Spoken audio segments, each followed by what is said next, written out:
Bien, alors je vais proposer aux gens de peut-être se rapprocher, ce serait plus agréable pour les intervenants.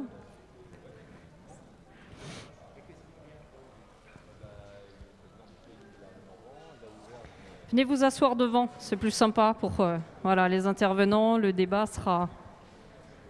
va circuler. Monsieur Lepreux, venez devant.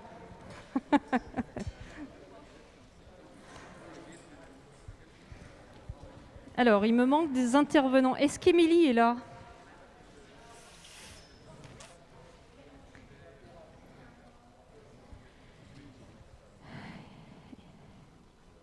Et Olivier, voilà, le voilà, très bien, enchanté. Où vous voulez.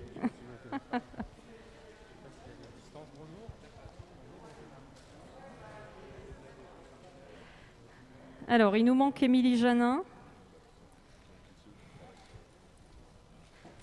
Monsieur.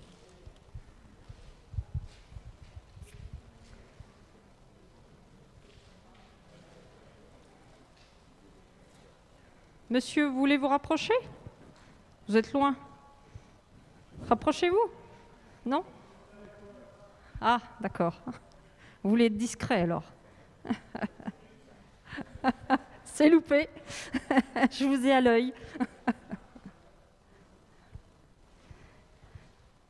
Voilà, on va attendre que la salle se pose un peu.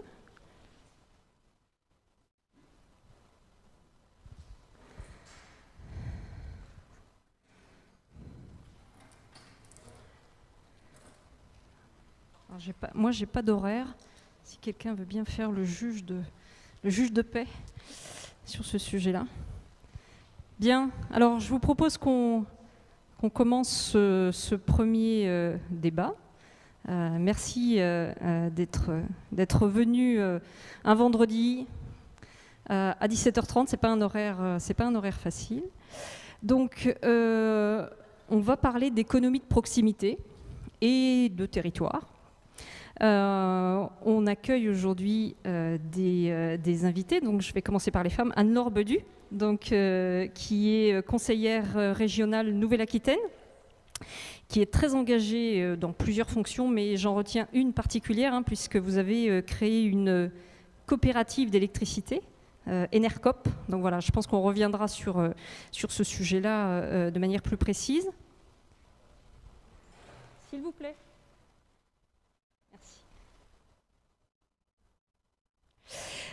Olivier Demour, donc voilà, ici présent, qui est président de l'association du Mouvement Nouvelle Ère, c'est ça, voilà, qui mobilise les jeunes sur les territoires pour les intéresser à l'action politique de manière très concrète. Voilà, en résumé. Et puis, Monsieur Lalanne, Jean-Yves Lalanne, qui nous amène le soleil, puisqu'il arrive de Pau, à côté de Pau, maire de Billère, vice-président de la communauté d'agglomération Pau-Béarn. Voilà, merci d'être présent. Donc vous le savez, l'organisation, ceux qui participent au Festival des idées ont l'habitude. Il s'agit d'un débat inversé. Donc ça veut dire qu'on va commencer par vous. On va commencer par vos questions, on va commencer par vos expériences, par vos propositions, par vos réflexions. Et puis, les intervenants auront pour mission plutôt de rebondir voilà, sur vos propositions. Alors, évidemment, si vous êtes trop long, je serai obligée de vous couper, je suis désolée par avance. Mais l'idée, c'est que le plus grand nombre de personnes puissent avoir la parole. Alors, sans transition, peut-être pour lancer ce débat sur l'économie de proximité, on voit bien qu'on est sur un phénomène qui est déjà connu, mais qui semble quand même se développer suite à la crise. Les gens demandent de la proximité, consomment de plus en plus localement, ont envie de manger bon, de connaître l'origine des produits, ils veulent se fournir en local. En 2020, il y a un institut de sondage qui révèle que 34% des Français font entre 3 et 5 fois par mois leurs courses en circuit court. Donc ça veut dire que voilà, on est dans une augmentation recrée des services et des activités en proximité qui avaient disparu ces dernières années. On voit naître des cafés associatifs, on voit naître des recycleries, on voit naître des lieux d'accueil où on accueille plusieurs activités, plusieurs services qu'on appelle pompeusement des tiers-lieux, mais n'empêche que voilà, ça recrée de l'activité sur le territoire. Et il y a un impact sur des territoires, et souvent des territoires qui avaient souffert de dévitalisation ces dernières années, et notamment les territoires ruraux, et la Nièvre a bien souffert de ce phénomène-là. Alors les territoires et l'action publique, on en discutera, l'ont bien compris, puisqu'ils redoublent d'efforts justement pour accompagner ce développement de l'économie de proximité. On voit naître des programmes alimentaires territoriaux, je le disais tout à l'heure, des lieux qui accueillent plusieurs activités. Et on voit bien qu'après une certaine délocalisation, on sent venir une certaine relocalisation. Mais pas que, me dira Anne-Laure, puisqu'on est aussi dans la création intrinsèque de nouvelles activités sur le territoire, liées à la créativité, liées à l'innovation et liées aussi aux nouveaux besoins qui émergent sur ce territoire. Alors, voilà, l'idée c'est de lancer un petit peu le débat. Qu'est-ce que vous pensez de cette tendance? Est-ce qu'on est sur une tendance feu de paille de l'avènement de cette économie de proximité, ou est-ce que c'est quelque chose que vous ressentez, vous, sur les territoires que vous vivez de plus en plus et vers lequel vous souhaitez aller de plus en plus? Ben oui, c'est pas grave. Alors, la première intervention est toujours la plus difficile. Madame, est-ce que vous consommez, vous, de plus en plus local? Oui, oui, oui. Et pourquoi? Eh ben parce que c'est pour ma première envie, c'est parce que j'ai envie que les petites entreprises qui s'installent autour de chez moi puissent vivre. Et j'ai l'impression de contribuer au maintien du travail local. Voilà, donc, Est-ce que la question de l'économie de proximité, ça permet de stabiliser l'emploi, Monsieur Lepreux? Oui, c'est une des clés de développement, c'est une des clés que les politiques peuvent utiliser pour avoir une vraie action sur le terrain, de proximité, locale, et c'est aussi là que le bas blesse. C'est-à-dire? Parce qu'on voit que, comme le disait la dame, en achetant à côté, on a une action immédiate, on peut soutenir un artisan, un producteur. Simplement, ça reste limité en relations humaines et ça ne fait pas partie de la structure. Et ces relations humaines se heurtent aux structures du marketing des grands groupes et aussi de l'implantation des grandes surfaces avec des moyens importants. Et les implantations de grandes surfaces, c'est décidé par du politique. Et les petits commerçants, les petits artisans, les petits producteurs ne peuvent pas lutter. Voilà, ça fait partie de l'action publique qu'il faut effectivement relever. Est-ce qu'il y a d'autres interventions sur ce sujet de l'économie de proximité? Je veux bien. Moi, j'habite à Paris et Paris est une ville où la proximité est à la fois difficile parce que les grands groupes, enfin ce que vient de dire le monsieur, là, sont très présents. Mais on a, dans le 13e arrondissement, on a fait un petit supermarché coopératif qui s'appelle Les Grains de Sel et dans lequel on essaye d'avoir des produits le plus locaux, le plus bio possible et de multiples activités, et c'est géré par les coopérateurs qui vivent autour. Et donc c'est quelque chose que je trouve très important. Il y avait la Louve à Paris, dans le nord de Paris, maintenant il y a les Grains de Sel. Et dans ces grains de sel, on est sur des productions locales, aux alentours? Alors, le plus possible aux alentours. Si vous voulez, il n'y a pas grand-chose qui pousse dans Paris intramuros. C'est une déformation rurale. Mais enfin, on essaye de faire venir des producteurs de l'Île-de-France qui viennent apporter leurs produits. On a du mal d'ailleurs à avoir des prix compétitifs par rapport aux supermarchés alentours, mais on a une offre de liens citoyens autour, en faisant toutes sortes d'animations, un atelier de repère vélo par exemple, mais d'autres choses aussi, des conférences, des discussions, des débats difficiles en période de Covid, bien sûr, mais qui ont changé un petit peu le quartier, qui n'est pas un quartier très, très riche et très bourgeois, que c'était assez difficile de faire venir des gens qui ont du mal avec la fin du mois. Mais ça vient, on est de plus en plus nombreux. Et ça veut dire que vous créez du lien social à travers, en plus de l'économie de proximité, vous créez du lien social dans ces établissements-là. Oui, et c'est même, je dirais, l'atout un peu, parce que s'il n'y avait pas le lien social en plus, comme on est plutôt plus cher, ça ne marcherait pas. Mais là, il y a le lien social en plus. Et est-ce que les pouvoirs publics vous ont accompagné dans cette démarche-là, ou c'est une initiative citoyenne de A à Z en totalité? Ah, monsieur, il s'est rapproché. Alors, ça vous intéresse? Non, on a été accompagné un peu parce que on a bénéficié du local, pratiquement, qui était un ancien Franprix qui a fermé à cause de travaux sur les HLM de la rue. C'est une rue entièrement avec des logements HLM. Et donc, on nous a cédé la location de ce local qui était déjà un supermarché. Donc, il y avait moyen d'arranger les choses à bas prix et à des prix qui ont pu être abordés, quoi. Enfin, on n'est pas encore... on existe depuis 2 ans et demi et on n'est pas encore dans les clous financièrement. Bon, ça viendra. Très bien. Est-ce qu'il y a d'autres J'ai une question. expériences? Oui. Alors, j'ai 2 questions en fait. La première, c'est qu'est-ce que vous pensez, disons, de faire une sorte de taxe sur les produits au kilomètre de leur provenance, avec par exemple des produits qui viennent du département de moins de 100 km ne seraient pas taxés, puis ensuite une taxe progressive en fonction de la distance. Est-ce que, outre les aspects pratiques de contrôle, etc., est-ce que ce serait viable ou une bonne chose?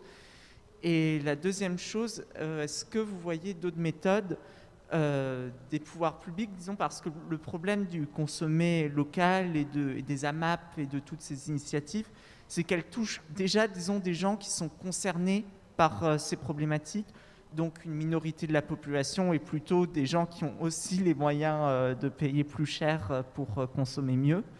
Et comment est-ce que, est-ce qu'en dehors d'initiatives d'associations comme vous en avez parlé, est-ce qu'il y a des moyens, disons, plus globaux qui ne bénéficieraient pas d'une chance d'investissement locaux qui serait envisageable pour inciter les gens à consommer local ou à favoriser la production locale et les circuits courts?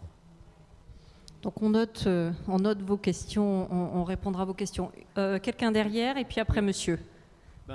Est-ce qu'on ne se fait pas... On n'entend pas. Je pense qu'il ne marche pas. Non.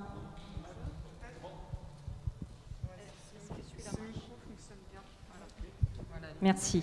Merci. Est-ce qu'on ne se fait pas un peu plaisir sur ce développement un peu marginal du circuit court, du local? Parce qu'en même temps, en fait, donc pour un public qui vient à la Charité-sur-Loire, qui vote écolo et à gauche, enfin, bon, vous voyez ce que je veux dire. Parce qu'en même temps, quand même, les Amazon et Co se développent énormément, quoi, donc, et bien plus sûrement que les circuits courts. C'est une remarque. Monsieur, allez-y. Monsieur. Oui, c'est pour... Vous m'entendez? Oui. C'est pour rebondir sur les orateurs précédents. C'est très bien, l'économie de la proximité, ça peut répondre aux maux de la société, mais l'autre question, c'est sur la durabilité, excusez-moi pour le néologisme, de ces entreprises. Est-ce qu'il y a des éléments statistiques qui indiquent quelque chose sur la durée de vie de ces entreprises et à quelles conditions peut-on être sûr que cette durée de vie ne soit pas éphémère? Est-ce qu'on doit avoir une durée de vie obligatoire sur ces sujets-là? Est-ce qu'il y a d'autres interventions? Monsieur. Bon, c'est une remarque comme ça. On a tous une paire de chaussures ici. Mettez votre micro. On a tous une paire de chaussures, personne n'est nu-pied. Est-ce qu'on sait d'où viennent nos chaussures? Vous allez nous le dire, je suis sûre que vous allez nous le dire. Je ne vais pas vous le dire. Je dis simplement, il s'agit effectivement d'agir sur nos comportements individuels. Et ça viendra tout seul. Mais c'est d'abord, à mon avis, les comportements individuels qui permettront de faire évoluer les choses. Merci. Est-ce que déjà vous voulez réagir peut-être sur pas mal de questions? Olivier?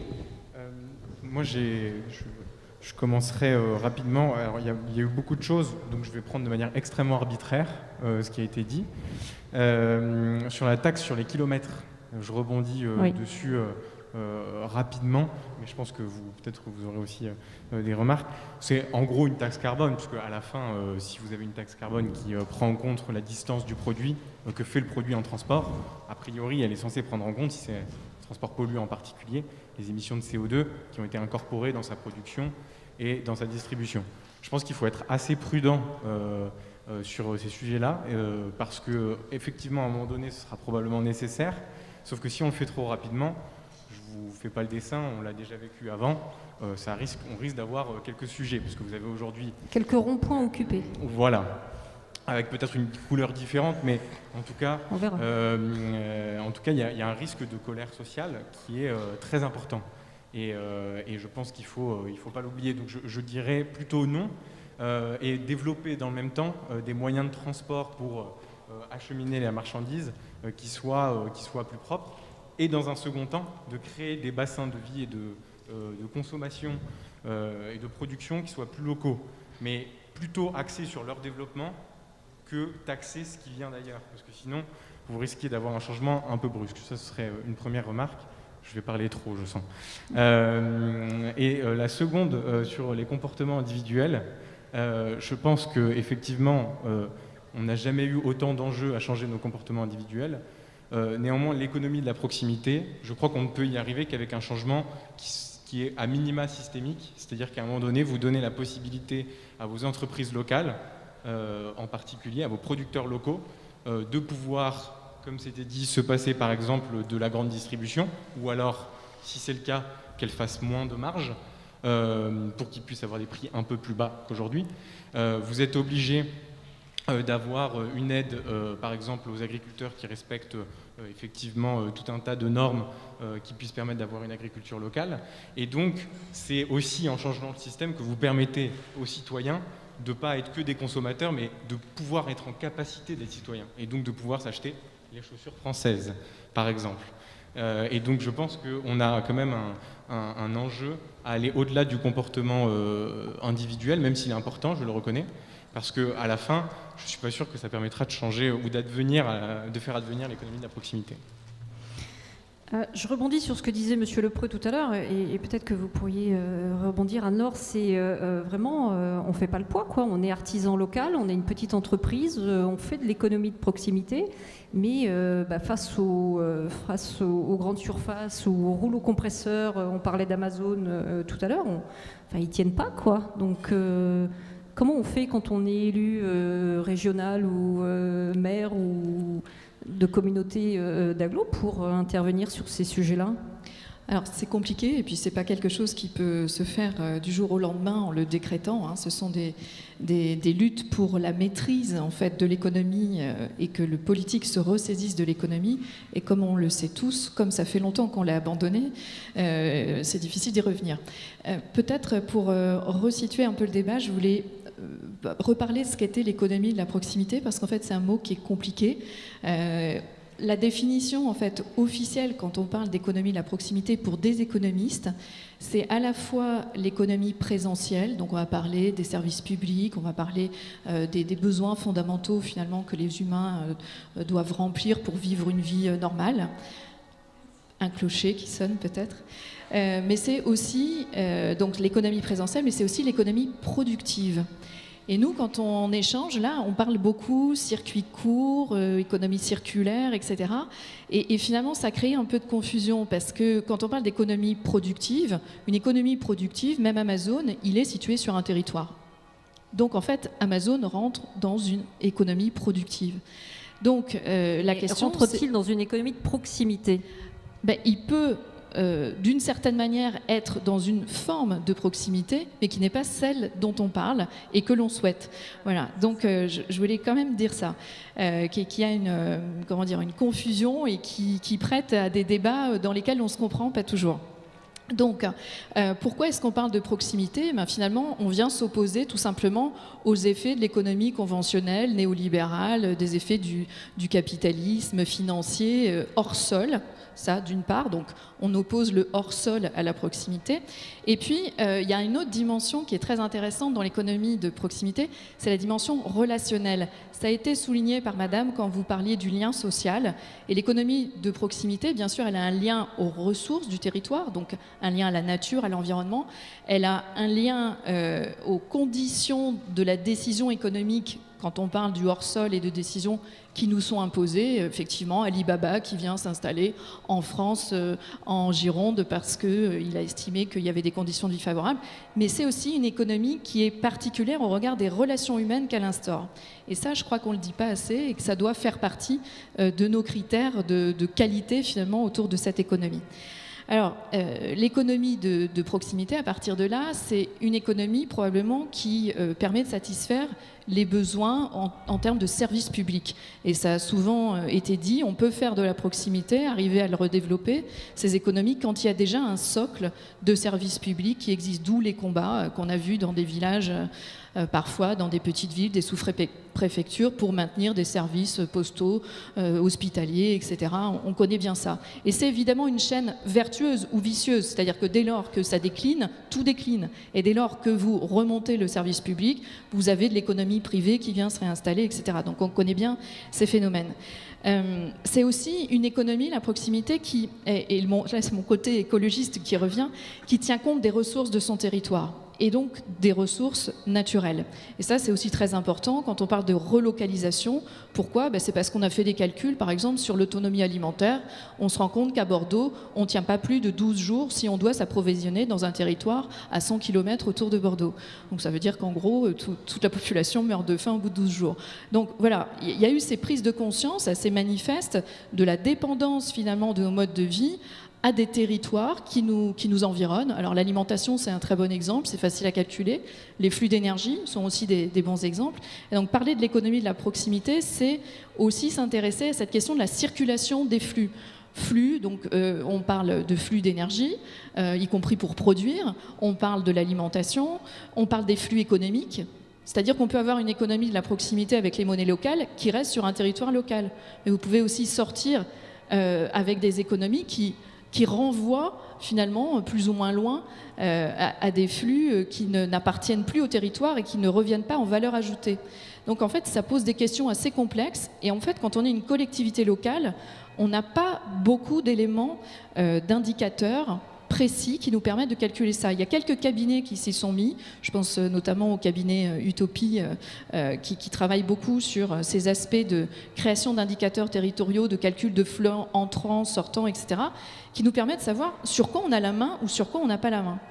Donc, à partir de là, on va essayer effectivement d'accompagner. Alors, comment on accompagne dans l'ensemble de ces directions? Pas facile de parler avec les cloches. Ouais, on cumule, à la fois les voisins, à la fois la cathédrale. Voilà. Donc, par exemple, en tant qu'élu régional, on a, comme vous le savez, dans les régions, des compétences très importantes sur le développement économique, sur la formation, sur l'aménagement du territoire, sur l'environnement, et la transition énergétique. Notamment. Donc vous avez les moyens d'agir. Avec ces 5 politiques-là, et quand on parle développement économique, j'inclus l'économie sociale et solidaire. On y reviendra tout à l'heure. Mais on a des politiques structurantes qui vont nous permettre effectivement d'accompagner les territoires. Mais j'en reviens à ça, il faut les connaître, parce que sinon on en revient juste à des rapports de force où on va éventuellement faire contractualiser la région avec une de ses collectivités plutôt qu'avec une autre, et là on revient sur des situations d'inégalité, etc. Donc tout ça, il faut le regarder avec une vision d'équité territoriale et véritablement d'intérêt général pour chacun des territoires, ce qui n'est pas aussi simple. Merci. Est-ce qu'il y a d'autres interventions peut-être dans la salle? On reviendra vers les intervenants. Allez-y. On a beaucoup parlé consommation et production. Quand on parle économie de la proximité, moi j'avais une question sur l'emploi de proximité. Je vais parler du territoire que je connais, mais je pense que ça existe dans d'autres endroits en France, notamment en Île-de-France. On a beaucoup de villes dortoirs où en fait les gens font 45 minutes, 1 heure de transport pour aller au travail le matin. Et donc ça crée c'est un concept de zone incohérente, donc où les gens vont travailler à un certain endroit, ils vont vivre à un certain endroit, et puis des fois ils vont consommer à un certain endroit, et donc du coup il va y avoir une espèce d'incohérence. Est-ce qu'il existe des réglementations, ou est-ce qu'on pourrait penser à des réglementations pour que les gens... Par exemple, il y a des emplois qui se créent sur un territoire pour qu'on puisse réserver un pourcentage de ces emplois-là aux gens du territoire. Voilà, est-ce qu'il existe des réglementations ou est-ce qu'il pourrait y en avoir à l'avenir? Donc la question de la localisation de l'emploi et de la relocalisation de l'emploi. Il y avait une autre, quelqu'un d'autre voulait intervenir tout à l'heure, non? Oui, monsieur. Attendez, prenez le micro parce que tout le monde ne va pas vous entendre. Oui, les élus locaux sont un peu démunis, comme le disait madame.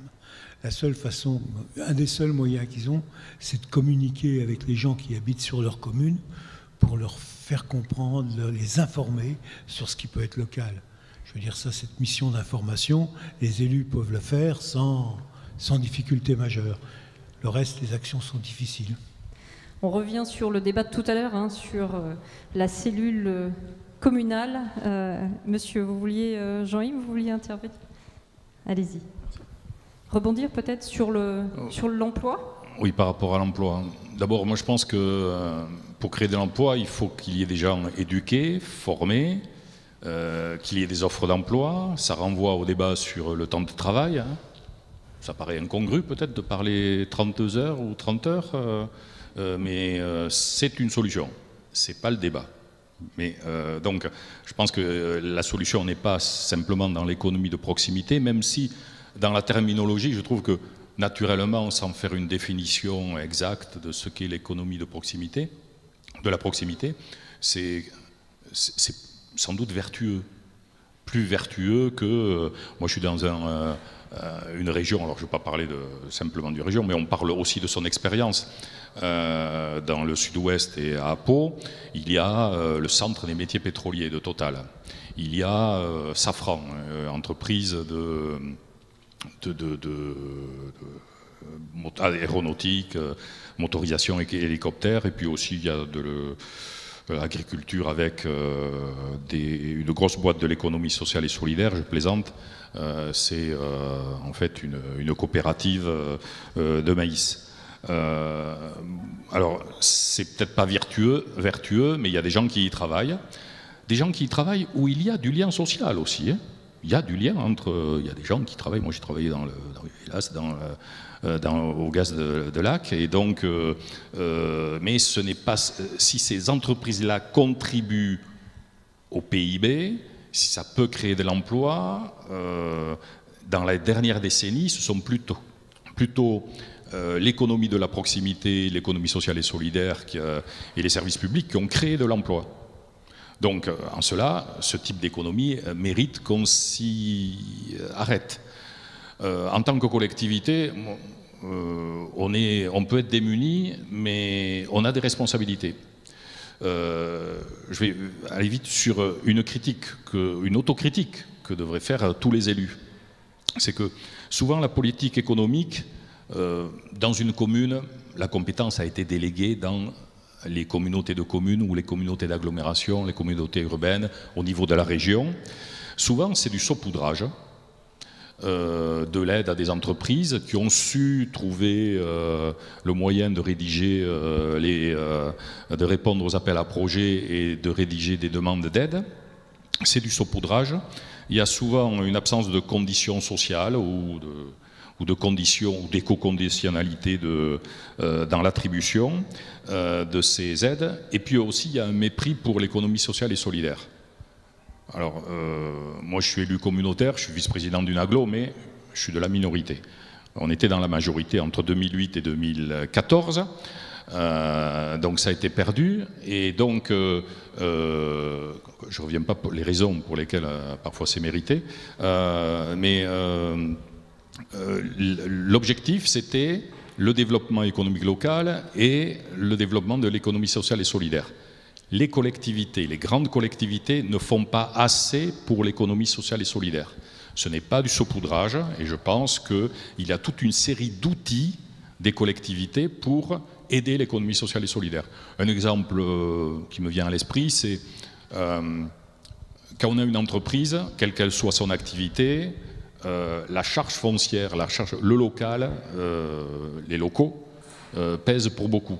C'est important, à mon sens, que les collectivités mettent en place des foncières, des sociétés d'économie mixte, des SPL, tous les outils qui existent et qui sont, moi que j'ai découvert, moi je suis élu depuis 2008, je suis maire depuis 2008, mais c'est assez fabuleux, les outils qui existent pour qu'on ait une économie plus vertueuse et qui soit plutôt l'économie mixte qui domine plus que le privé.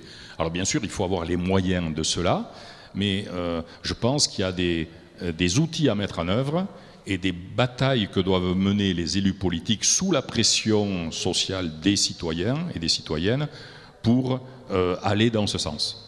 Ça répond un peu à la question de monsieur là tout à l'heure qui disait faut vérifier quand même ces entreprises de l'économie sociale et solidaire, elles sont peut-être pas forcément rentables, ou alors elles n'ont pas forcément une vie très longue, mais ceci dit, en mettant en place des outils de soutien à ces activités pour lesquelles on sait d'ores et déjà qu'effectivement elles ne sont pas forcément rentables ou elles n'auront pas forcément une vie importante, ça va permettre effectivement de poser la situation et de leur permettre de jouer pleinement leur rôle.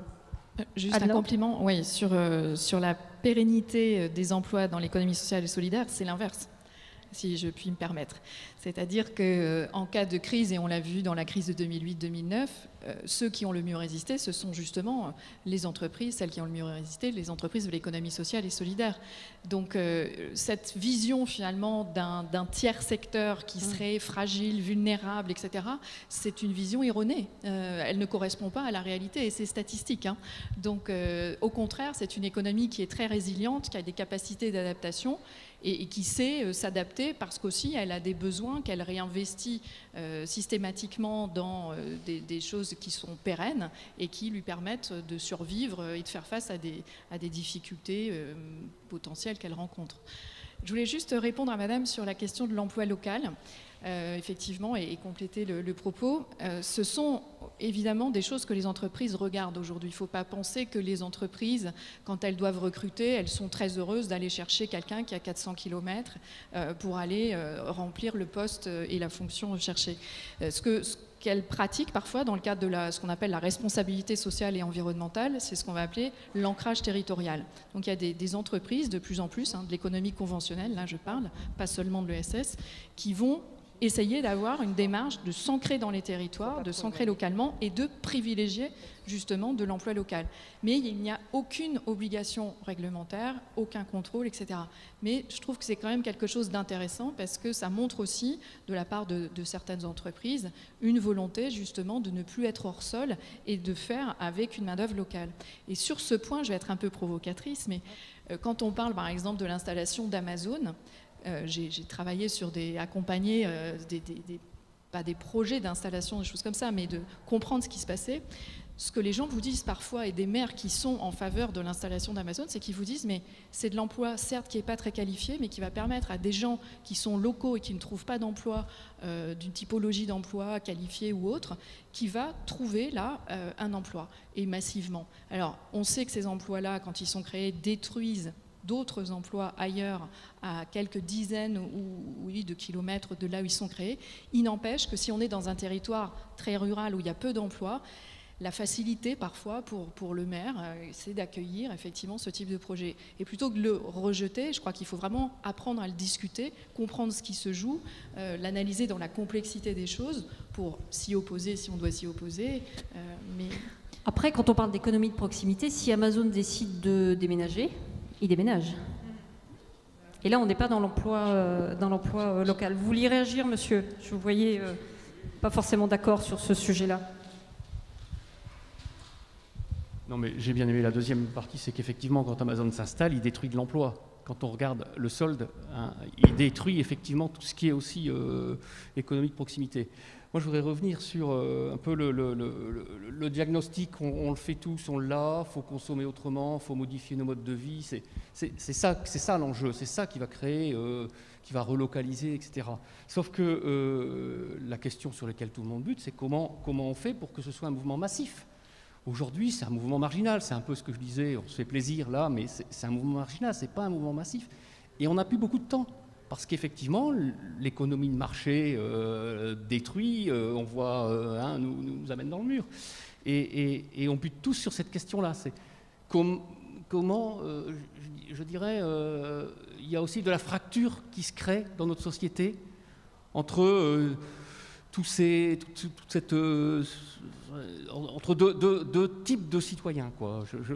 D'un côté, des personnes qui veulent vraiment devenir citoyens, rester citoyens, et d'autre côté, des personnes qui sont bien dans la consommation, qui s'inscrivent dans la consommation et qui font marcher ces systèmes-là.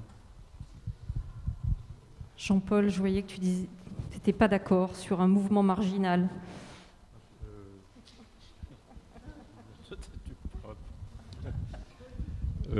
Si, un peu, puis malgré tout, je me dis qu'il y a des choses qui sont en train de bouger, et on parlait d'économie sociale et solidaire. Aujourd'hui, les pourcentages d'activité de l'économie sociale et solidaire, ils sont en hausse. Donc il faut pas qu'on s'auto-flagelle. Je veux dire, il y a des choses qui sont en train de se mettre en place, et il faut plutôt les valoriser, plutôt que de dire que c'est marginal.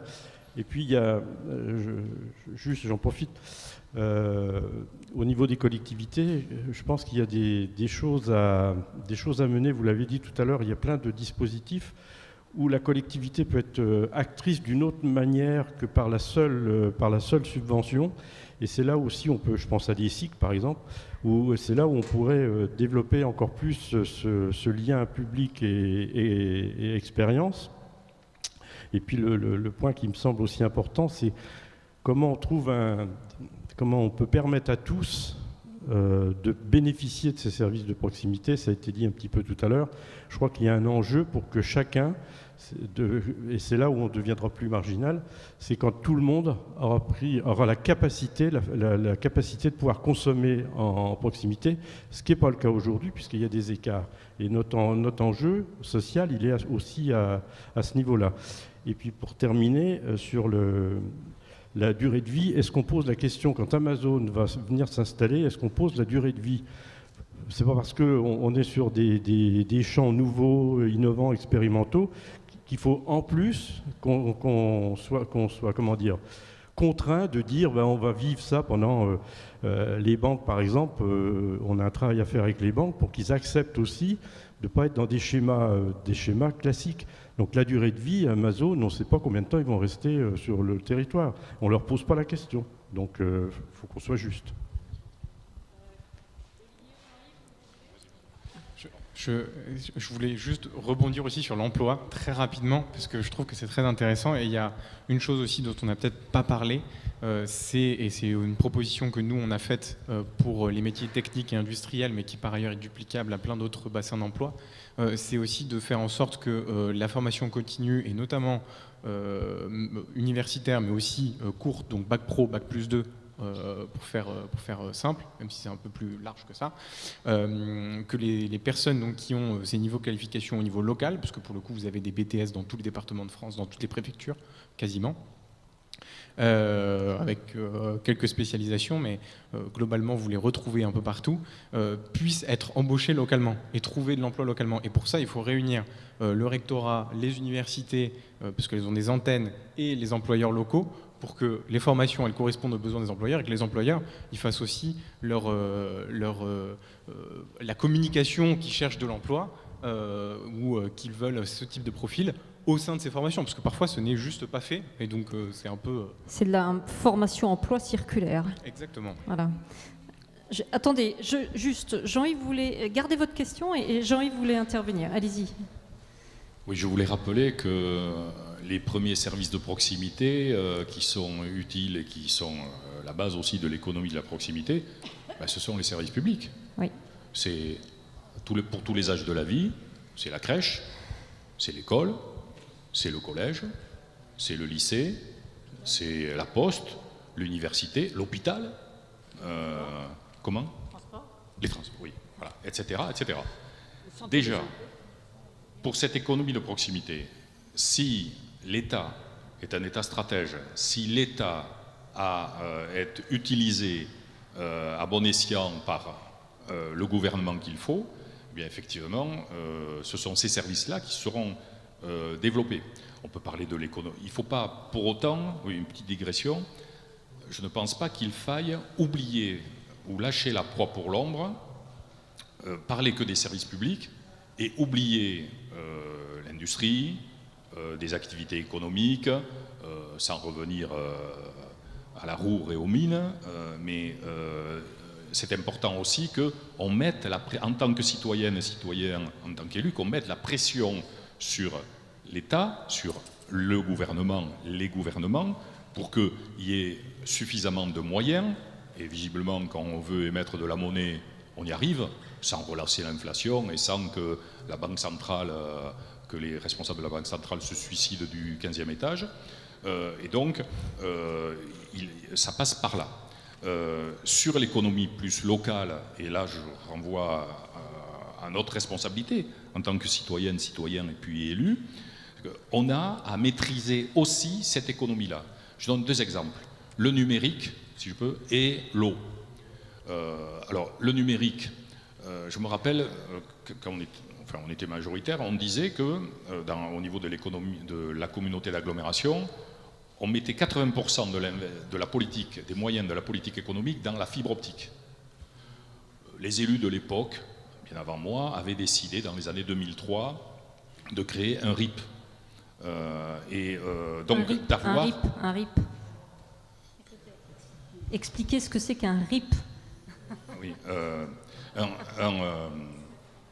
non, c'est pas un référendum d'initiative populaire, c'est un réseau d'initiatives publiques, oui, c'est-à-dire que c'est une maîtrise publique de l'autoroute de l'information.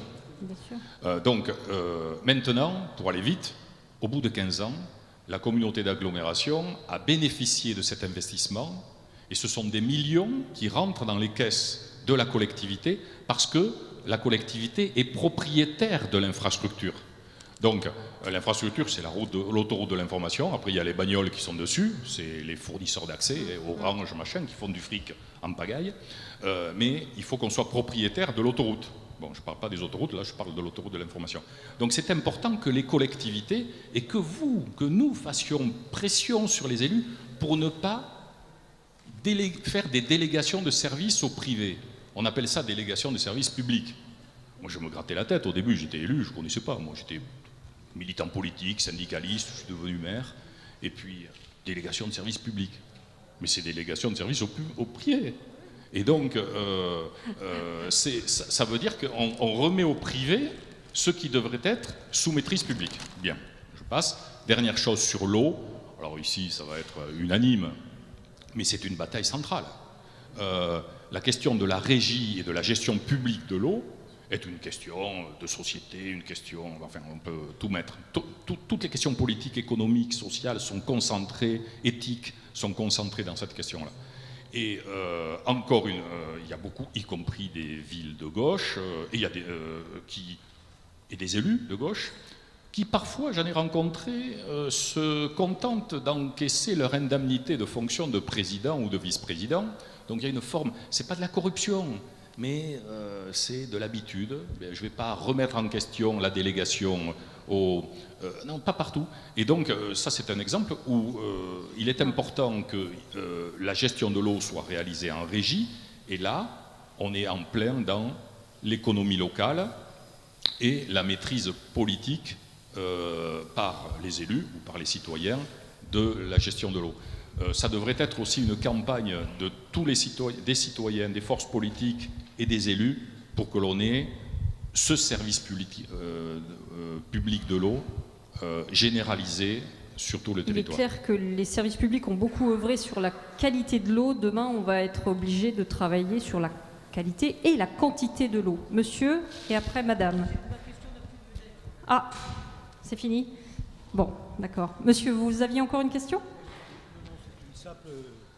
C'est une simple remarque. Michel. Quand votre maire vous dit, alors que vous n'êtes pas de son bord, je crée 30 emplois en amenant une entreprise dans la commune, même si elle n'est pas brillante, qu'est-ce que vous lui dites? Vous êtes bien obligé de lui dire, bah oui, tu as raison. 30 emplois. La question n'est pas de faire venir des entreprises. C'était McDonald's. La question, c'est que l'entreprise puisse rester sur le territoire, s'implanter, voilà, et ne pas être hors sol. Jean-Michel. Bon, je vais essayer d'être pas trop long, mais un peu polémique quand même, parce que c'est très consensuel. Je voulais rebondir sur ce que vous disiez, 12% je crois de capacité de fourniture alimentaire, mais c'est la poule et l'œuf. À force d'implanter des grandes surfaces, et c'est les élus qui accordent des grandes surfaces, qui font venir des produits, on tue les maraîchers, on tue la production, et après on dit, du coup on ne peut plus parce qu'on n'a pas... Donc à un moment donné, soyons francs entre nous, c'est pas par hasard si aujourd'hui il n'y a que 12%, c'est une volonté politique qui date de longtemps. Je répondais aussi chez Jean-Paul, je crois. Jean-Yves, tu disais... on se tutoie parce qu'on est voisins de Barnum. Tu disais qu'il faut mettre la pression sur les hommes politiques. Je suis très content parce qu'ici à la Charité, je crois qu'on va beaucoup parler sur la capacité d'écoute des hommes politiques. Et si, je pense qu'autour on faisait un sondage, il n'y a pas grand monde qui pourrait dire que les élus nous écoutent. Donc mettre la pression pour faire changer quelque chose, c'est pas tout à fait... Enfin, je pense qu'aujourd'hui, il faudrait revenir à un lien et que quand tu dis il faudrait mettre la pression, il faudrait qu'on puisse le faire. Et pour terminer, parce qu'on parle quand même aussi politique, j'ai visité l'écoquartier de Fribourg, et quand les citoyens sont associés à la politique, à un énorme investissement, 20 ans après, on en voit encore les bénéfices de lien social, d'écologie, d'économie. Et c'était il y a 20 ans. Et la mairie de Nevers, les élus, on a visité Fribourg il y a 20 ans, et on a fait la grande pâture, sans un commerce, sans rien du tout, sans terrain de sport, etc. On a mis des milliards pour recréer les barres d'immeubles sans lien, même en coupant le lien qui ramenait. Donc, je dirais, à un moment donné, les élus mettent la pression, il faudrait. Simplement, nous, aujourd'hui, on entend depuis 20 ans qu'il faudrait, et on aimerait bien avoir une confiance pour que ce qu'on a vu il y a 20 ans, qui marche et qui a des résultats, des études, comme vous disiez, on puisse avoir confiance pour que ça soit mis en place. Et donc, les territoires, l'économie de proximité, Poby à la Charité, je pense que vous connaissez, c'est une entreprise qui fait des maisons en bois. On a une des plus grandes forêts de France juste à côté. Je crois qu'ils achètent leur bois en Chine. Pas la totalité, mais presque. Ce que soulève Jean-Michel, c'est effectivement c'est relocaliser à la fois les services publics, à la fois l'économie dans ces quartiers. Il ne faut pas faire que du logement. Mais bien. J'ai un trou. Émilie. Émilie. Alors, Émilie est arrivée en retard, elle avait certainement une très bonne excuse. Je rentrais de la Loire, désolée. Voilà. Donc, Émilie est éleveuse dans Lyon, en Côte d'Or, juste à côté. Voilà. Et donc, Émilie vient d'être labellisée pour le premier abattoir mobile de France. Voilà, on peut l'applaudir.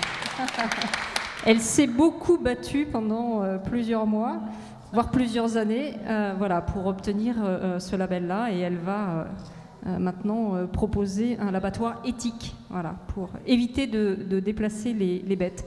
Donc Émilie, toi tu travailles beaucoup sur le circuit court au final. Oui, alors l'idée c'est de rebondir un peu sur ce que le public... Pas parler de voilà, moi, en fait. voilà, il faut c'est dire ça. que oui, alors effectivement, je suis agricultrice à la base et donc je suis aussi, je suis encore élue locale. Alors je vais le coller un peu plus. Je suis élue locale. J'ai été première adjointe de mon petit village pendant un mandat, un peu plus d'un mandat, et là je viens de reprendre une poste juste de conseiller parce que je développe effectivement cette entreprise d'abattoir mobile pour bovins en France, sur lequel je bosse depuis 5 ans. Donc voilà. Et ce que je voulais dire, c'est que j'étais aussi porte-parole de la Confédération paysanne en Côte d'Or et je rentre là du congrès de la Confédération paysanne. Et je suis en retard ce soir, je m'excuse parce que j'ai fait un arrêt dans la Loire un peu plus tôt dans la journée. Moi, ce qui me faisait réagir quand je vous écoutais et enfin les échanges qu'il y avait eu, c'était que il ne faut pas confondre voilà, l'économie de proximité. Et en tout cas pour moi, je trouve que c'est une grossière erreur de vouloir dire que Amazon ou que quelques-uns grosses entreprises, moi alors j'ai souvent affaire avec Bigard par exemple dans l'industrie de la viande, c'est Charal, Socopa, etc. Et nous on parlait habituellement de abattoirs de proximité. Et il a eu le culot lui de dire que lui aussi était un abattoir de proximité parce qu'il avait effectivement... des abattoirs sur des territoires et avec des emplois. Mais c'est pas ça la proximité.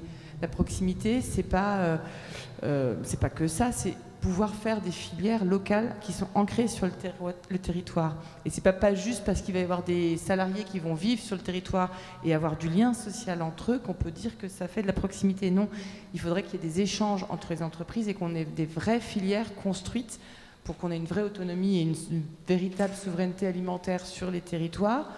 Et ça, en fait, ce qui m'énerve un peu, c'est quand on entend que ça soit, enfin, d'une manière globale, quand on dit le consommateur, il n'a qu'à se prendre en charge et consommer mieux et puis il fera changer la société, ou le citoyen, il n'a qu'à voter mieux et on fera changer la société. Parce qu'en fait, ce qu'on constate, et les dernières élections devraient nous amener à réfléchir quand même, c'est que...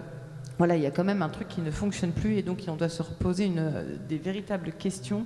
Et voilà, une fois qu'on est élu et qu'on est en charge, en tout cas moi, c'est ce que j'avais à cœur quand j'étais toute petite élue de ma petite commune, c'était que de jamais oublier qu'on avait eu un mandat, une responsabilité confiée par donc les concitoyens et qu'on était là pour prendre soin d'eux. Et donc les écouter. Et donc ça veut dire, oui, voilà, écouter leurs demandes, leurs questionnements, ce qu'ils ont envie. Et moi, j'ai jamais entendu des gens dire je veux un emploi pas qualifié, ou je veux manger pas cher, ou je veux manger n'importe quoi. Mais voilà, on n'a jamais entendu ça. Donc voilà, il faut vraiment reconnaître qu'en fait, on est humble et qu'effectivement, on a des missions qui nous ont été confiées et que voilà, peut-être qu'il y aurait moins de désamour entre les votants et les élus si les votants se sentaient plus reconnus dans leurs demandes, dans leurs attentes, dans leurs choix. Et que voilà, ils ne se sentent pas oubliés dès que les élections sont faites, une semaine après, qu'on passe des grandes alliances et qu'on oublie et qu'on fait un mandat et que 7 ans après... Alors, dans le débat précédent, le président du conseil départemental de la Nièvre disait que, effectivement, peut-être le renouveau démocratique passera par une nouvelle forme d'écoute, à repenser et à recréer. Donc, voilà, je... vous laisse en réflexion. Tu as bien avoir raison, Fabien. Et enfin voilà, c'était ce que je voulais apporter, c'était cette histoire de reconnaissance, effectivement, mais mutuelle, mais également voilà, des entreprises entre elles pour qu'il y ait plus d'échanges et qu'on puisse recréer sur des territoires. Et moi, ce que je me rends compte quand on voyage sur les différents territoires en France, c'est qu'en fait, on n'a rien forcément de transposable d'un territoire à l'autre parce qu'on a des historiques qui sont différents, on a des situations géographiques qui rendent les choses différentes aussi. Par contre, le truc qui nous unit, c'est quand même les volontés de changer et l'envie de faire autrement. Et alors, dès qu'on a ça, en fait, j'ai l'impression que tout est possible. Moi, la question que je voulais te poser, Émilie, c'est en tant qu'agriculteur aujourd'hui, on connaît les agriculteurs dans la Nièvre, par exemple, ou dans le bassin allaitant. Les charolais sont envoyés en Italie pour être engraissés et ils reviennent chez nous sous forme de steak, bigard, etc. Et les agriculteurs nous disent ouais, vous êtes bien gentils avec votre agriculture de proximité, vos circuits courts, mais moi, je ne vivrai jamais de circuits courts. Quelle analyse tu as, toi, de ce sujet-là? Est-ce qu'aujourd'hui, un agriculteur en Côte d'Or, dans la Nièvre ou dans l'Yonne est en capacité de vivre en produisant des circuits courts? Alors, circuit court, ça veut dire qu'on a éliminé des intermédiaires, et ça ne veut pas dire qu'on est tout le temps en train de vendre directement, nous, au consommateur final. Il peut y avoir quand même un intermédiaire. Bon, après, c'est vrai que quand on habite dans la Creuse ou dans des endroits où il y a 10 habitants au kilomètre carré, on n'a pas les mêmes chances d'y arriver que quand on est en Bretagne ou même dans le nord de la France où on a 200 habitants au kilomètre carré. C'est pas la même chose. Mais après, on peut quand même organiser les choses différemment et quand même faire changer les choses. Cette histoire de densité de population, il y a quand même des autres choses à faire. Et c'est vrai que les agriculteurs qui ont ce discours-là assez défaitiste, c'est souvent parce que on écoute depuis très longtemps les puissants, on va dire, c'est-à-dire ceux qui sont élus et au pouvoir, ou alors ceux qui ont le pouvoir économique. Et en fait, ils n'ont pas forcément tout intérêt à nous dire la vérité. C'est-à-dire que moi, par exemple, par rapport à la viande bovine, quand j'ai commencé quand j'ai découvert qu'il y avait l'abattoir mobile qui existait et que j'ai voulu le mettre en France, tout de suite on m'a dit mais économiquement c'est pas rentable. Et c'est pas rentable pourquoi? Parce qu'en fait on voit tout le temps dans la presse des abattoirs qui ferment. Alors au-delà de la maltraitance animale, ils ferment souvent pour de faillite. Et en fait moi j'ai continué à bosser dessus, j'ai creusé le sujet, ça a pris 5 ans quand même, donc je connais très bien. Et qu'est-ce qu'on s'aperçoit? C'est qu'effectivement, tout à l'heure quelqu'un parlait des DSP, c'est qu'en fait la France... Délégation de service public. Hein. Voilà, pardon. Enfin, ou au privé. C'est-à-dire que pendant longtemps, l'abattage c'était un service public, c'était un service de santé publique pour éviter la dissémination des maladies. Quand la France a intégré l'Europe en 1957, à peu près, à peu près à la même année, elle a décidé que c'était fini, l'abattage, c'était plus un problème de santé publique. Et donc il y a eu en même temps le choix pour la France, en intégrant l'Union européenne, qui ne s'appelait pas comme ça à l'époque, mais voilà, de soit garder sa réglementation franco-française et d'y adjoindre la réglementation européenne, ce qu'a fait l'Allemagne. Et donc elle a des réglementations liées à ses Länder et des réglementations hygiène liées à l'Europe. Mais du coup, sur à peu près la même surface, ils ont 3500 abattoirs en Allemagne, alors qu'en France, on a 246. Et la France a dit non, nous on abandonne la réglementation française, on prend que l'européenne. Ce qui a donc eu comme conséquence à la fois d'imposer des normes beaucoup plus exigeantes et coûteuses, et en même temps de supprimer à tous ces abattoirs qui étaient auparavant financés par les pouvoirs publics la fermeture totale du robinet. Donc on était en plus avec des gens qui étaient en place, qui n'étaient pas dans une démarche économique d'un chef d'entreprise, et donc du coup, d'un seul coup, en fait, en très peu d'années, ils ont dû plonger dans un grand bain. Et en fait, Bigard, c'est juste un fils de Maquignon qui a acheté un abattoir public qui était en faillite, puis un deuxième, un troisième, et puis voilà, maintenant il a 80% des abattages de France dans ses abattoirs à lui. Voilà. Et donc lui, une fois qu'il pèse 80%, eh bien, dès qu'il dit quelque chose, c'est pris comme valeur d'évangile, que ce soit par les paysans eux-mêmes ou par les hauts fonctionnaires dans les ministères, que j'ai croisé quand même un certain nombre de fois, et qui ne voient pas ces interlocuteurs de chez Bigard comme des lobbyistes, mais juste par des experts du domaine, parce qu'ils pèsent tellement dans le marché que voilà. Donc ça veut dire que les pouvoirs publics ont quand même aussi un rôle sur l'installation de ces équipements aussi, qui permettent les circuits courts. C'est une question vraiment très, très, très petite. C'est-à-dire que les services de l'État sont quand même c'est eux qui ont la responsabilité des services vétérinaires, même sur ces entreprises privées. Oui. Oui, oui, mais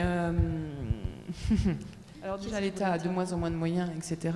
Et puis on va dire que la nature humaine n'est pas forcément, nous aide pas forcément, c'est-à-dire qu'on cherche facilement à tomber dans des schémas plus faciles. Et donc, c'est quand même plus facile d'être sympathique avec des grands groupes, etc., plutôt que méchant, parce que du coup, la moindre fermeté pour avoir des répercussions, forcément. Et la principale répercussion qu'ils font, ces grands groupes, c'est du chantage à l'emploi. C'est juste ça. Olivier.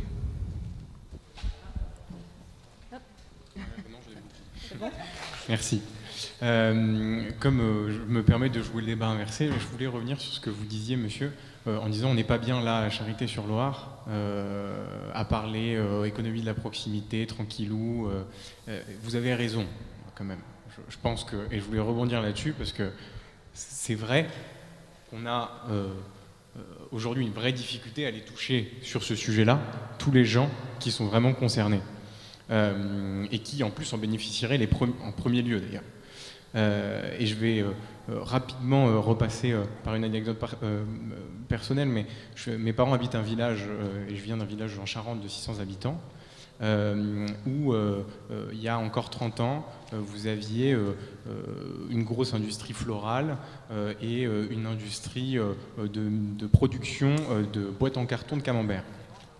Alors c'est très spécifique, c'était 85 emplois. C'était 85 emplois, je vous la fais courte, les deux n'existent plus. Les fleurs, c'est aux Pays-Bas, produit en masse, et les boîtes en carton de camembert, elles sont même plus faites en Europe, quasiment. Et je pense que aussi pour aller toucher les gens, en particulier les entraîner dans ce nouveau projet de société, et aussi leur dire sur quoi ça peut déboucher, moi je crois qu'il y a une vraie question sur la question industrielle. Et on en discutait un petit peu dans la préparation de ce débat. Moi je crois aujourd'hui qu'il y a un vrai effort à faire de réindustrialisation de ce pays, parce que l'industrie, contrairement à ce qu'on pense, est présente dans tous les départements de France. Il y a très peu de départements en France qui ont moins de 10% de leur PIB d'industrie et en dessous de 10% de leur PIB. Donc vous avez entre 10 et 18. Et je crois que ce sujet-là, il peut aussi rassembler toutes ces personnes parce qu'il y a un côté identitaire. Vous faites de la porcelaine à Limoges, vous faites les boîtes en carton à Blanzac. C'est hyper important pour les gens, ils s'en souviennent. Et je crois que c'est aussi un élément, mais vraiment indispensable pour arriver à faire une économie de la proximité. Alors je me permets parce qu'on n'en a pas trop parlé. Je ne voudrais pas qu'on se méprenne. Industrie peut rimer avec économie de proximité. Par contre, je pense que voir arriver un industriel qui atterrit sur un territoire et qui va créer 80 emplois, c'est aujourd'hui très rare chez nous, dans les territoires ruraux. Mais alors que c'est possible, et on pourrait le faire, et ce serait pas forcément, on parle pas forcément, si vous voulez, d'un truc géant polluant. Vous avez aujourd'hui plein de PME industrielles qui ont un vrai besoin aujourd'hui d'aide. Vous avez aussi ce qu'on appelle la proto-industrie, c'est-à-dire artisanale. Donc, je pense que contrairement à ce qu'on peut aujourd'hui prétendre, et je pense notamment en Charente à l'usine de batterie qui va être créée. C'est emploi des gens du département. Et c'est aussi ça l'économie de la proximité. Alors, on est quand même dans le festival des idées. Un monsieur tout à l'heure qui disait, vous l'avez pas dit, mais vous êtes quand même dans la réunion des gauches. On l'affirme haut et fort, mais vous, en tant que citoyen, qu'est-ce que vous avez envie de dire aux élus et aux responsables des territoires ou des structures publiques justement pour favoriser et développer cette économie de proximité?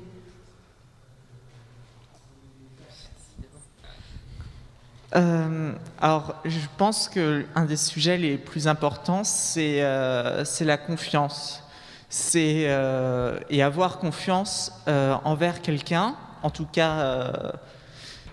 c'est sur quoi je travaille en tant que chercheur, c'est déterminer si la personne est long-termiste. Et en quelque sorte, tous ces projets d'économie de proximité, justement de faire un chantage, de savoir oui, je vais installer Amazon maintenant, en prendre le risque qu'Amazon s'en aille dans 3 ans parce qu'il trouve moins cher ailleurs, ou fasse un chantage à l'emploi, ou je vais pas payer ma fibre et faire une délégation de service public parce que ça me coûte moins cher maintenant, mais ensuite j'en paye les conséquences parce que je ne gagne pas les sous que ça rapporte.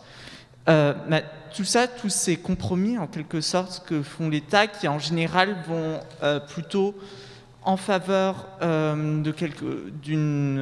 des grandes entreprises et de plans global de mettre en concurrence tous les territoires et qui donc détruisent l'économie locale que l'on cherche.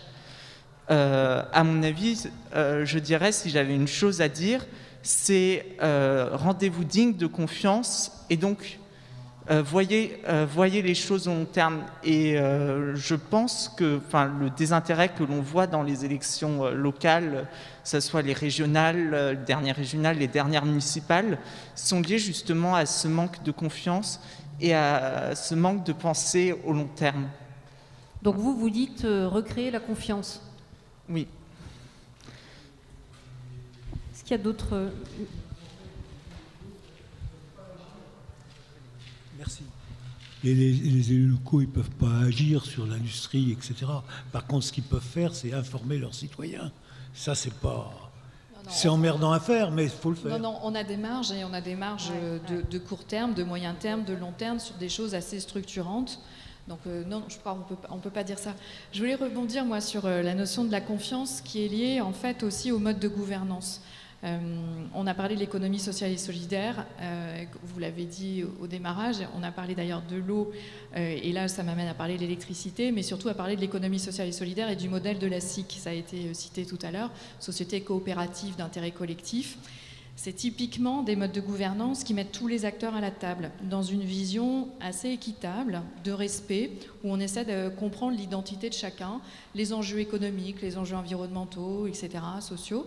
Et par exemple dans la SIC Enercop qu'on a créée, donc, un fournisseur d'électricité 100% renouvelable, éthique, fondé sur l'économie sociale et solidaire, on avait 5 collèges, donc un collège des producteurs, un collège des salariés, un collège des porteurs de projets, un collège des collectivités locales, etc.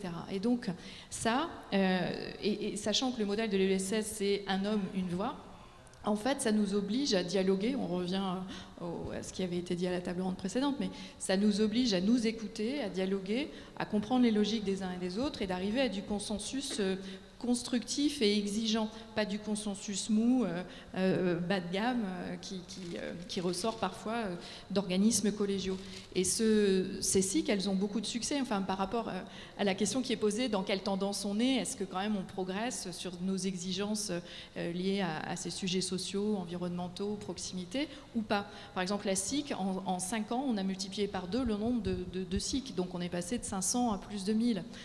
Vous prenez un autre modèle, qui n'est pas un modèle de l'économie sociale et solidaire, mais ce qu'on appelle les pôles territoriaux de coopération économique, sont fondés sur le même genre de logique où on va mettre les acteurs autour de la table, et acteurs du public, acteurs du privé, associations. Et moi, je crois que le monde associatif joue un rôle très important aussi dans cette économie de proximité. Et c'est exactement le même principe. On met les gens autour de la table, ça part d'un territoire, c'est bottom-up. On répond aux besoins de ce territoire avant tout, et ensuite on élargit éventuellement. Et cette logique-là, elle est complètement inverse de la logique de l'économie conventionnelle hors sol dont on parlait au démarrage et contre laquelle Émilie lutte aussi dans son domaine. Mireille. Moi, je voulais juste, en tant que citoyenne, là, par rapport à un élu, c'est ce soutien aux filières et aussi aux ressources locales. Par exemple, nous, on habite la Nièvre. C'est un pays rural avec une agriculture forte, des bois importants et puis plein d'autres choses. Mais est-ce qu'on va au bout de cette ressource? Est-ce qu'on va au bout de la filière? Non. Et ça, on le sait depuis toujours. Quand vous parlez de ces veaux qui partent en Italie, j'entends ça depuis que je suis toute petite. Et on n'a jamais rien fait. Jamais. Et ça continue. Je l'entends encore chez le gars du coin qui a 25 ans. Bien évidemment qu'on peut faire quelque chose, bien évidemment. Mais ça ne peut pas se faire tout seul. Ça peut pas se faire. Il faut contrer un syndicat. Ça, c'est difficile. Il faut que les élus soient suffisamment courageux pour aller contrer un syndicat. Et ça, c'est difficile. On sait lequel. Hein. Ben voilà. Il y a des ressources. Quand on parle du bois qui s'en va à Pétaouchnok, il y a aussi des entreprises qui s'installent ici et qui utilisent le bois local et qui font... Merlin, par exemple, je ne sais pas combien il y a d'employés, mais... Donc voilà, tu demanderais quoi, toi, Mireille? Tu proposerais quoi à des élus qui ont, comme le disait Anne, on a les moyens, on peut avoir les moyens d'agir. Moi, je ne suis rien du tout. Hein, mais non, mais tu as le droit de faire des propositions. L'écoute, ça recrée de la confiance, et puis regarder ce territoire, mais de près, à la loupe, quoi, à la loupe. Et on réfléchit à la loupe sur ce qu'on a, déjà ce qu'on a. Parce que quand on a eu le Covid avec tous les soucis, on s'est dit oh, « Attends, mais comment je fais pour la mobilité ?» Ben, on l'a organisé, on a mis des taxis en place. Comment je fais pour nourrir? Il n'y a pas de maraîchage. On est un pays, dans la Nièvre, on n'a pas assez de maraîchage. On fait venir des légumes de Pétaouchnok. C'est n'importe quoi. Voilà. Alors, on a à l'échelle régionale un schéma qui s'appelle le schéma régional de développement économique, d'innovation et d'internationalisation, connu sous le nom Il faut faire le lien avec les... SRDE2I. Et au sein, quand on vote ce schéma, on le vote une fois, je crois, tous les 5 ans, ce schéma, il permet effectivement de structurer les filières. Et donc ce regard à la loupe, normalement, on est censé le faire.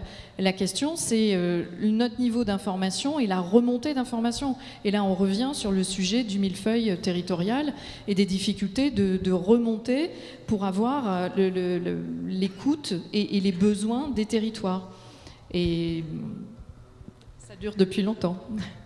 On continue peut-être sur les propositions. On est dans les propositions. Oui, oui. Moi, je demandais que les élus fassent la guerre au véritable coût du transport, au coût environnemental, au coût social. Au début, on avait évoqué la taxe carbone. On n'est pas revenu dessus, mais l'enjeu est le transport, quoi. On voit bien. Aujourd'hui, le coût du transport social et environnemental ne coûte rien. Et pour industrialiser, c'est cette solution-là, quoi. Donc, il faut que les élus fassent la guerre. Ah, c'était pas votre vocation, mais bon.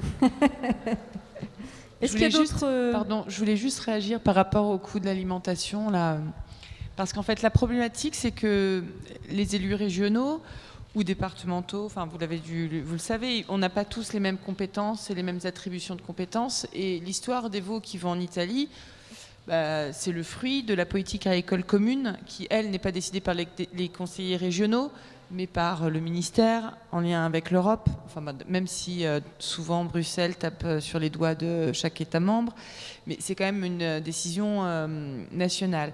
Et l'autre difficulté qui peuvent se retrouver, même en tout cas sur l'agriculture, et je crois que la forêt, ils prennent beaucoup exemple malheureusement sur l'agriculture, c'est le problème que, effectivement, quand je parlais tout à l'heure des entreprises de proximité ou alors les nationales, c'est que les filières agricoles françaises sont constituées de façon très très verticale et de façon nationale. Et donc, moi, quand je bossais il y a longtemps, en 2000 à Dijon, pour les jeunes agriculteurs, sur l'installation des agriculteurs, etc. À l'époque, je me rappelle du Grand Dijon qui cherchait à approvisionner localement en viande bovine, ce qui n'est pas la même chose qu'en légumes, puisqu'effectivement on manque beaucoup de maraîchers dans la région.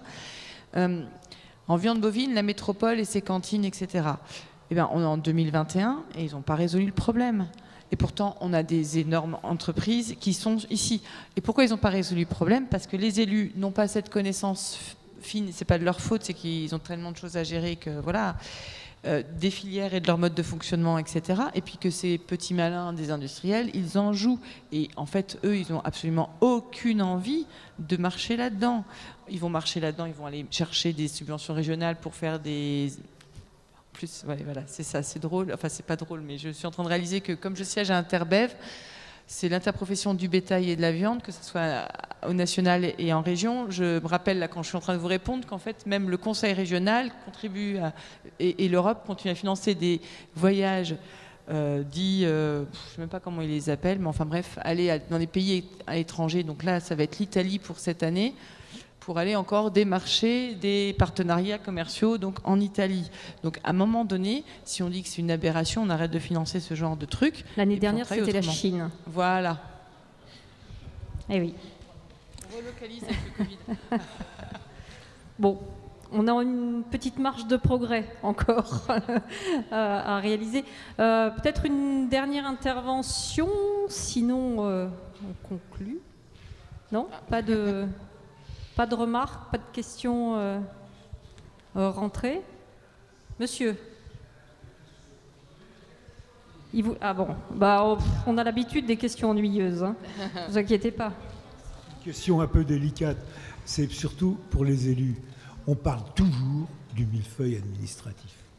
Mais moi, j'ai jamais rencontré un élu qui me disait c'est ça qu'il faut supprimer, ça qu'il faut supprimer, ça qu'il faut supprimer. Parce que tout est indispensable. Eh bien oui.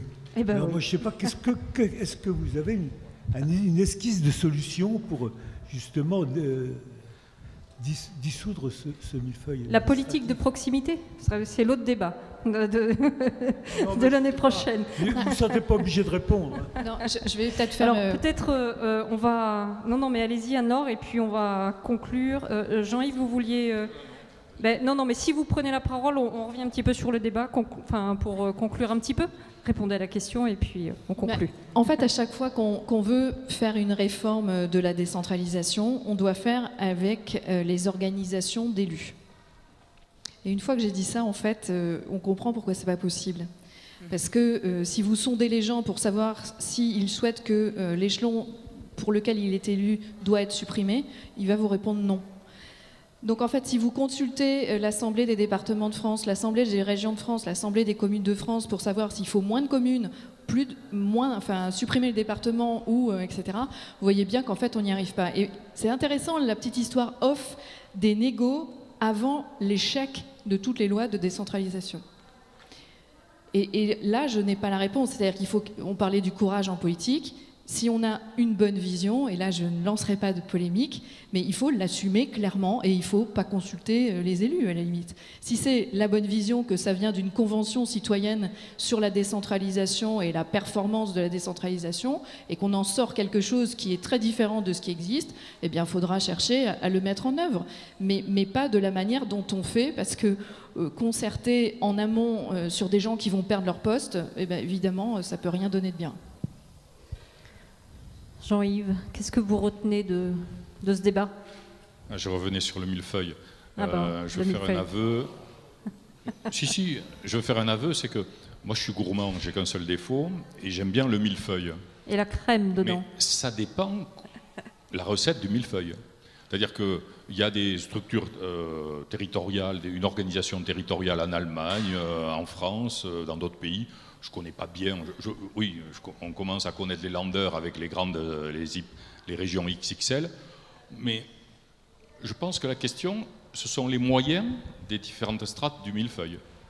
Moi, j'étais plutôt un élu spécialiste qui râlait tout le temps face à la baisse des dotations de la DGF.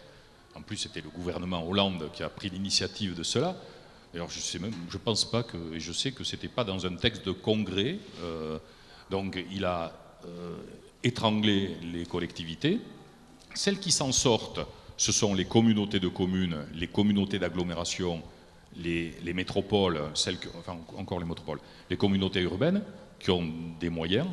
Les petites communes, il y en a 35 000, elles sont assez étranglées. Et les élus vous diront toujours... la dotation globale de fonctionnement. Générale de fonctionnement, qui est donnée par l'État. Alors, il y a les taxes, évidemment. Il n'y a pas la taxe d'habitation, mais il y a les taxes foncières. Si les élus augmentent les taxes foncières, c'est pour compenser la baisse de la DGF. Notamment, il n'y a pas que la DGF. Ce que je veux dire, c'est qu'il faut donner des moyens aux collectivités. Mais je ne dis pas ça parce que je suis maire, c'est parce que je suis citoyen. Ça veut dire qu'il faut de l'argent, il faut des moyens. Et pour ça, il faut une réforme fiscale radicale, une révolution fiscale qui remette ce monde-là à l'endroit. C'est-à-dire que si on enlève quelques milliards, pas mal de milliards, à Arnaud, à Bernard Arnault et à d'autres, si on taxe Amazon, etc., ça veut dire qu'il y a des recettes pour l'État, entre autres, même s'il peut émettre de la monnaie. Donc, ça veut dire qu'il y a une forme de redistribution territoriale aux collectivités qui pourront mener des politiques pour favoriser l'emploi, l'économie de la proximité, etc. Et c'est ce qui manque, et c'est ce qu'il faut que les élus revendiquent. Moi, je regrette que les élus se disent « bon, ben, c'est foutu, on ne va pas dans la rue ». Moi, je pense que les élus doivent être aux côtés des mouvements sociaux, même quand il y a des manifs syndicales, eh bien, il faut y être. C'est ça qui fait aussi du lien. On n'est pas simplement dans notre bureau en costume-cravate pour les hommes, et gérer d'en haut.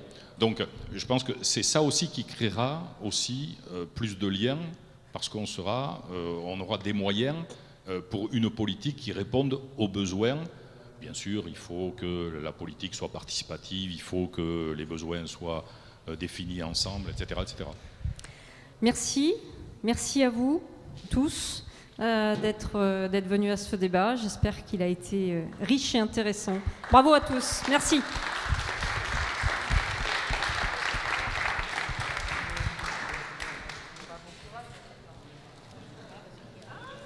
Bon courage pour la suite. Oh, c'est...